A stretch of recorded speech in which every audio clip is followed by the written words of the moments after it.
Hyderabad IT hub మాదాపూర్లో మరో భారీ మోసం వెలుగులోకి వచ్చింది. ఎన్ఎస్ఎన్ ఇన్ఫోటెక్ పేరుతో నకిలీ కంపెనీ నెలకొల్పి నిరుద్యోగులకు శిక్షణ ఉద్యోగం అంటూ హామీ పేరుతో కోట్లాది రూపాయలు వసూలు చేసి రాత్రికి రాత్రే పరారయ్యారు ఓనర్లు.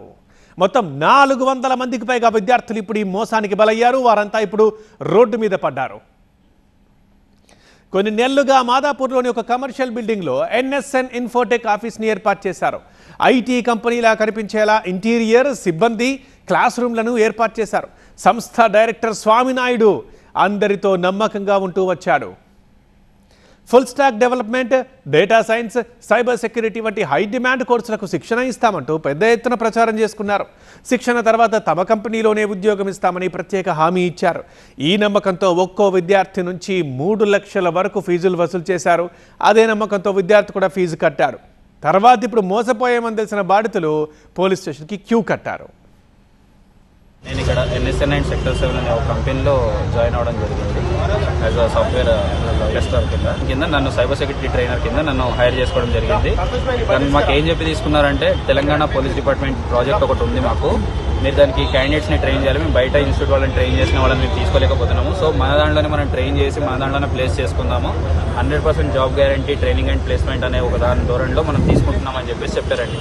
చాలా మంది దగ్గర చాలా ప్రొఫైల్ తీసుకోవడం జరిగింది. ఒక ప్రొఫైల్కి 2 లక్షల నుంచి 3.5 లక్షలు 4 లక్షల దాకా ఛార్జ్ చేయడం జరిగింది. ఇది బ్యాక్గ్రౌండ్ వల్ల లేదా ట్రైనింగ్ అండ్ ప్లేస్మెంట్ అని చెప్పాలా నాకు అర్థం కాలేదు. కానీ ముఖ్యంగా అందరికీ చెప్పిన పేరు ఏంటంటే, పోలీస్ డిపార్ట్మెంట్ యొక్క ప్రాజెక్ట్ ఉంది అని చెప్పేసి హైర్ చేసుకోవడం జరిగింది.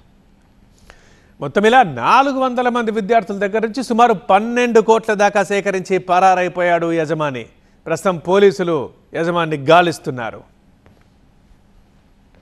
NSN infotech and sector 7 E4E techno solution అనే కంపెనీ ఉంటుంది. దాంట్లో CEO ఎవరైతే ఉన్నారో శ్రీనివాసు, అలాగే డైరెక్టర్ స్వామినాయుడు, HR అరుణ కలిసి వీళ్ళందరి దగ్గర కొంత అమౌంట్ కలెక్ట్ చేసినట్టు తెలిసింది.